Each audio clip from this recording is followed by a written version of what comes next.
శివ భక్తుడు.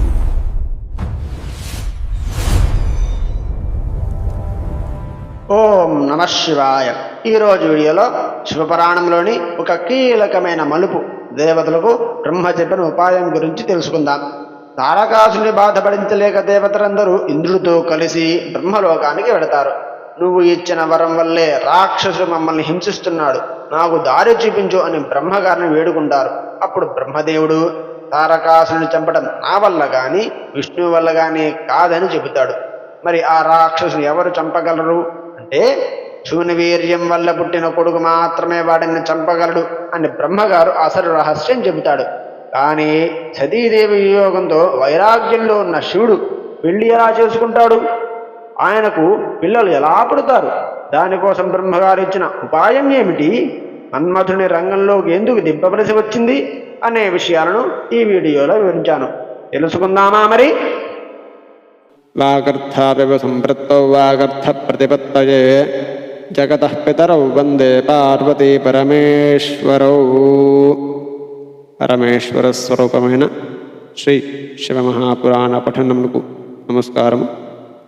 ఇక ఈ వీడియోలో బ్రహ్మ దేవతలను ఓదార్చి ఉపాయాన్ని చెప్పుట అనే ఘట్టం గురించి తెలుసుకుందాం. దేవతలందరూ బ్రహ్మతో ఇలా మొరబెట్టుకున్నారు. ఓ లోకనాథ, తారకుడు నీ వరగర్వితుడై మమ్మలను అతిభ్రష్టులను చేశాడు. అహర్నిశలు ఈ దుఃఖం మమ్మల్ని పీడిస్తోంది. మేము ఎక్కడకు వెళ్ళినా వాడు అక్కడే ప్రత్యక్షమవుతున్నాడు. నిద్ర అనేది లేకుండా చేస్తున్నాడు. చివరకు చిన్న కొనుకు పడితే కళలో కూడా వాడే కనిపిస్తున్నాడయ్యా. దిక్పావులైన మేమంతా వాడి ముందు బానిసలమై చేతులు కట్టుకొని నిల్చుంటున్నాం. ఒక్క క్షణం కూడా స్వాతంత్రం లేకుండా ఉంది. చివరకు ఎంత పాపం చేసి ఈ దేవత జన్మ పొందామో అని అనుకునే స్థితిగా వచ్చామయ్యా. యజ్ఞాలు లేవు, హవిస్సులు లేవు, తపస్సు లేదు. వాడి సేనాపతి క్రౌంచాసుడనే మహాపాపి ఒకడున్నాడు. అయ్యో, వాడు రోజు పాతాళానికి వెళ్ళి అక్కడి వారిని బాధిస్తున్నాడు. మేము అతనిపై ప్రయోగించిన అస్త్రాలు అన్నీ సన్నిపాత రోగికి ఇచ్చిన ఔషధం వల్లే నిర్వీర్యమైపోయాయి, అనగా పనికి రాకుండా పోతున్నాయి. చివరిగా ఒక్క మాట, విష్ణువు సుదర్శన చక్రం మీద మాకు గొప్ప ఆశ ఉండేది. అది వాడి మెడలో పూలమాలై కూర్చుందయ్యా. నాకేదైనా ఒక సురక్షిత స్థానాన్ని చూపించు, మేము అక్కడికి వెళ్ళి స్వస్థులమే బ్రతుకుతాం, అనగా దాక్కుని కనీసం బతుకుతామయ్యా అని వేడుకున్నారట బ్రహ్మగారి దేవతలంతా.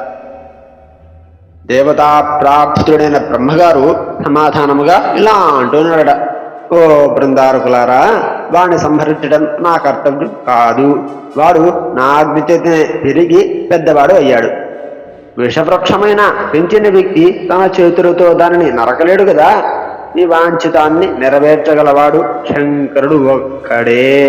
శివవీర్యం వలన జన్మించిన కుమారుడు తారకుడిని వధింపగలడు.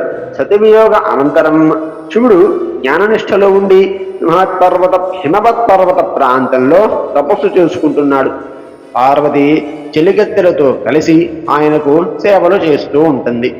చంద్రశేఖరుడు ఆమెను వివాహం చేసుకునేటట్లుగా మీరు దృఢ ప్రయత్నం చేయండి. వారిద్దరికి పుట్టిన కుమారుడు కుమారస్వామి తారకుని తప్పక వధించగలడు. నేను ఈలోపు తారకుడిని కలిసి వాడి మొండి పట్టుదలను నివారిస్తాను అని చెప్పాడట విధాత.